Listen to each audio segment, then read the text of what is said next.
Hello everybody, welcome to episode 2 of Conversations with Piwa, and thank you so much for the positive response on episode 1. Today I've got someone asking me the questions. Yes, Mr. Ghost, right? Yeah. Mr. Ghost is going to be asking me the questions, and he's just going to tell us what today's main question is. What's the main question today?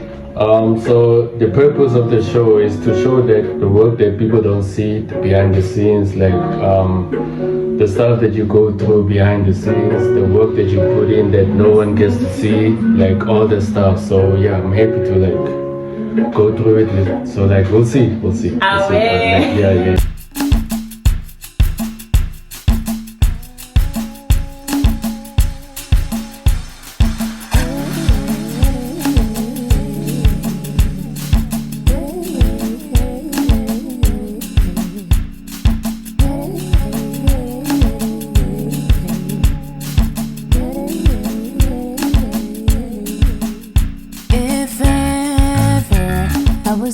Chance to I'd embrace you, I caress you.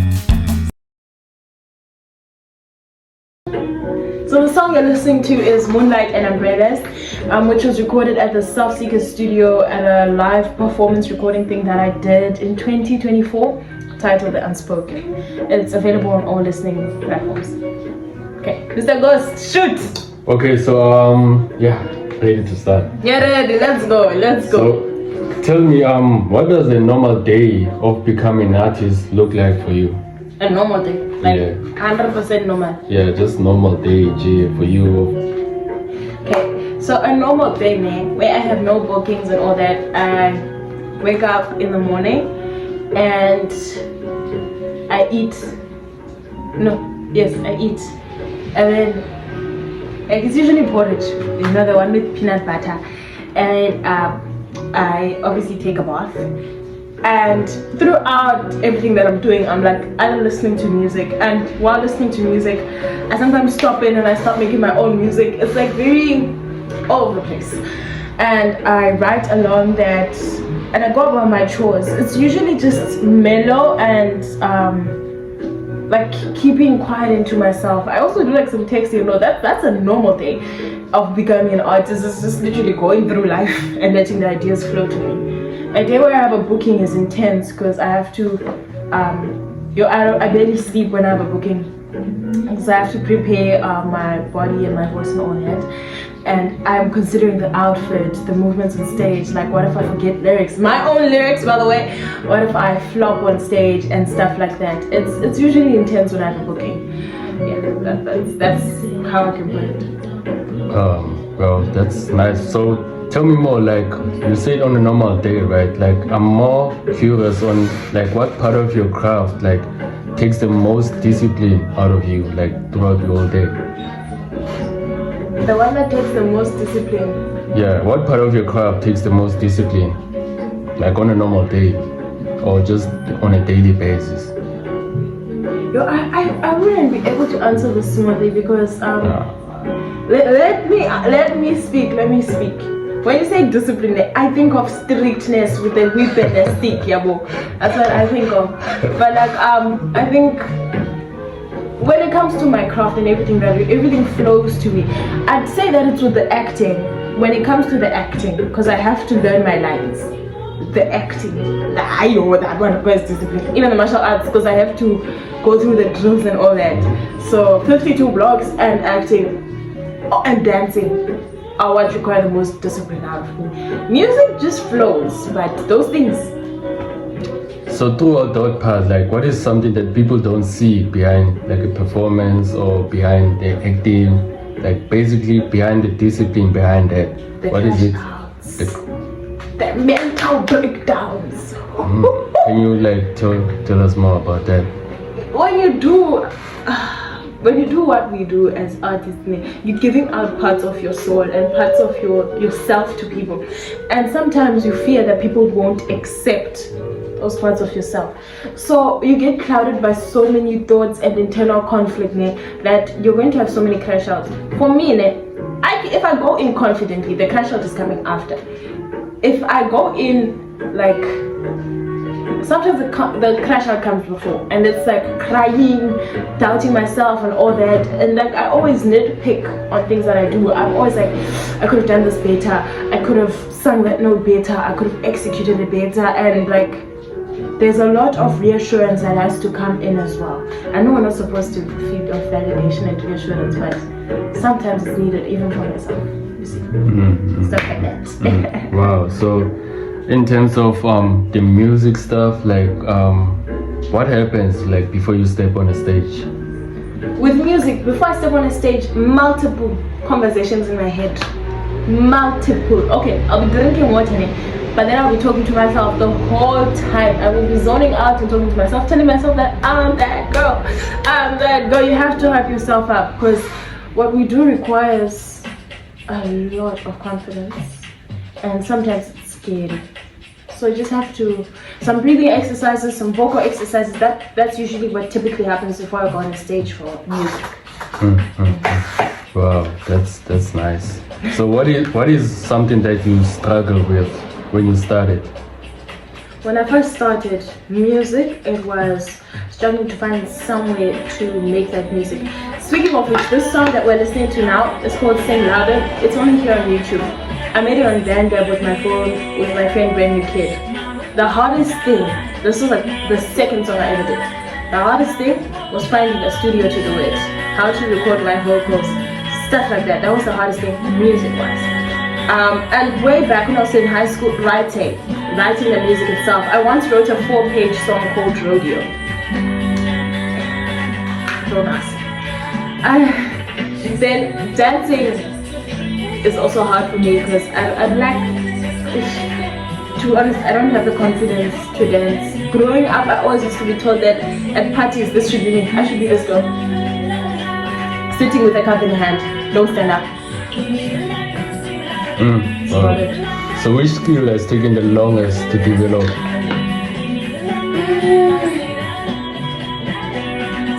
The dance is still in development, so we can't go into that.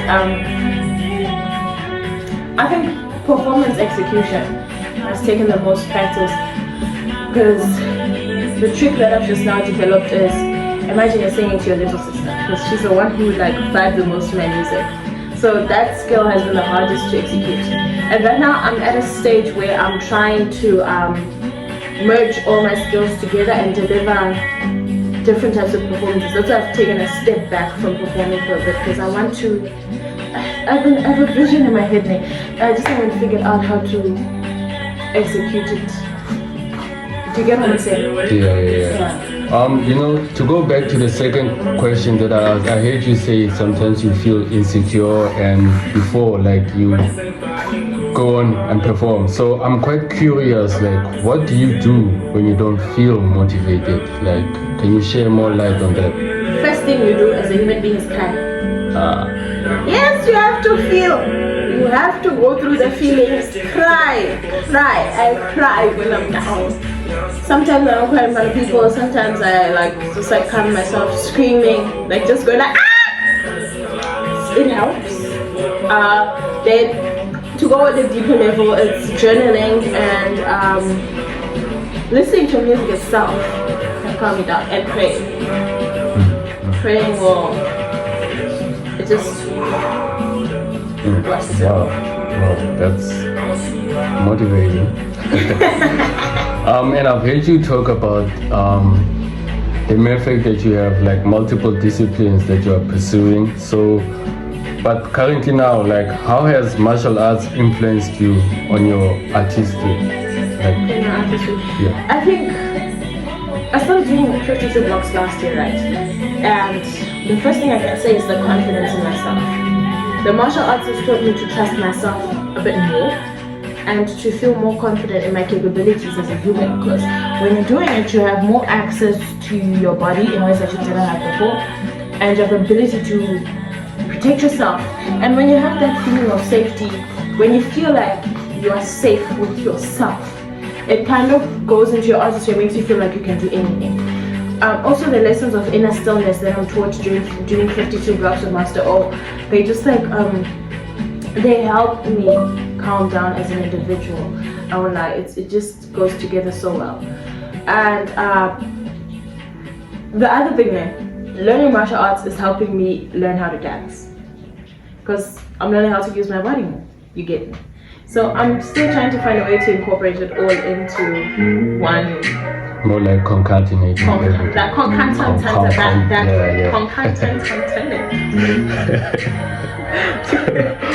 So, how has acting changed the way you perform music? This is a good question. When it comes to acting, right, it's something that I did from primary school. But every time someone will say, do acting, I'm like, and I'll be asked why. Do you wanna hear why? I didn't vibe with acting. My mentality was that when you're acting it, you're actually getting possessed. So I was like, I don't want to get possessed, so I'm not gonna act. But now that I'm actually doing it and I'm more understanding more what acting truly is and how it helps you as a person to understand yourself more, I would say that acting has helped me understand myself more. I have to do more. I have to do a character study of myself, and with that being done, it helps you to pour more into the other facets of your art. You get me? Because now, I go onto stage not to perform, but to just be myself, because I know myself, because I studied my character, because I was studying. It doesn't make sense. You know, I was about to ask you based on what you just said. Now I was about to ask you what has your different skills taught you about yourself? So you've answered it, but I would like you to elaborate more on it. What have my different skills taught me about myself? Yeah. Number one, I'm crazy. We all know this fact. I'm very crazy, and I'm okay with it. I'm amazing with it. I'm very my skills have taught me that I'm very childlike, and I love it. I've learned that I have a sense of humor, and I love it. I love the skills combined have taught me to absolutely love who I am, irregardless of how beat down I am. And that's an amazing feeling. Wow, that's nice. It was really nice. It was really nice to learn from you. I feel like I could ask you more questions, but the one thing that I want to ask you personally is that what advice would you give to someone who has been through what you've been through and what you're currently going through, and also what can we expect more from you, as you being the Piwa, the musician, Piwa Hudo, and the actor, all these different disciplines that you have. Okay, I'll answer the first question, advice. Oh wait, no, let me answer. Wait. Yeah, that's bad. I can repeat it if you want. No, the second question, what to expect. I'll answer that, then I'll answer advice. What to expect is the album Whispers of a Spirit. Still in production, but when I tell you that album, hands down. And we also really expect me in more productions. I'm looking to actually expand my skills more. Go to more productions, do more things with my skills, because I feel like for the longest time I was caging myself, trying to be someone I was not, trying to be an engineer, I was trying to be an electrical engineer in this piece. It's tough. And I wanted to be a doctor, but God had other plans. God wanted me to heal like this. So I wasted so much time trying to heal in the wrong way. And now that I found this is where I'm supposed to be, I can finally do that. And that's what's there to expect. More conversations with Piwa, more soul sessions with Piwa, and more of me stepping out. I feel like I've been selfish with my craft. I think I said that in episode 1. And I'm going to push myself to be more out there. And then the advice that I would give to someone who has been in my position is, take your time with yourself. Take time to learn yourself. That's the first thing. Number 2, don't give up. Whenever things completely break down and fall apart is usually when you're going to be redirected to the door that was actually going to open you up to way more.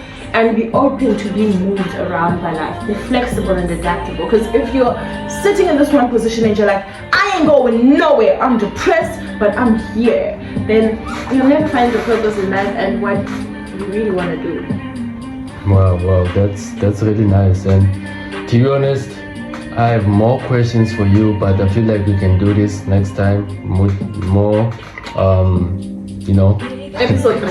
Yeah, but like hearing you talk, like I have this one question that keeps coming to me. The more you talk, the more you be you. Like before you close off, what is one lesson? I know advice and expectation, but like what is that one lesson you've learned about consistency in like all the different disciplines that you have? Each, if you can elaborate. Okay. Consistency gives results. Consistency gives food. Let's go into guitar. I started guitar 2024. Now I can perform with it. And there's so many times where I was like, I want to break this thing. But then tomorrow I pick it up again and I practice. Now I got calluses. Writing the songs, keep picking up a pen, write whatever comes to your mind. Write poems, write stories, and eventually the more you write, the better you get it. It's the same with everything in life. Practice, practice, practice. And keep doing it. Show up every day, 10 minutes a day, 20 minutes a day, 30 minutes a day. And also don't put too much pressure on yourself. Rome wasn't built in a day. Like it really wasn't. That's what I can say. Yeah, that's nice. You know, people don't get to see that the work behind the scenes, like how much time did you get to like get to where you are, but as someone that you have, yeah. You know what? I think we can leave this for another time. Okay, it's cool. I think that's about it. Do you have any more questions, Mr. Ghost? Yeah, I do actually. I Mr. Ghost, the people are tired. The thing is, the more you answer, the more I'm having these questions, but for curiosity and for let's just keep them for now. So we're taking everything safe. Yeah. So now we want so that. Okay. Otherwise, you're nice out. to have you. And yeah, I'm out. I'm going back to my ghosting mode. So okay. Yeah. Thank you, Mr. Ghost. This episode of Conversations with Piwa. How do I say this in Ndebele? I forgot, but thank you so much for joining me on another episode of Conversations with Piwa. Wait, how do I say it in Sudu? Wait. Galeboha. Galeboha batubaka. I'm multilingual. Thank you so much. I'll see you on the next episode of Conversations with Piwa. By the way, all the music that you've been listening to throughout this interview is out and available on all streaming platforms. They're all original songs and original pieces. Some of them are collaborations, and they're all nice. Goodbye, everybody. I'll see you on episode 3.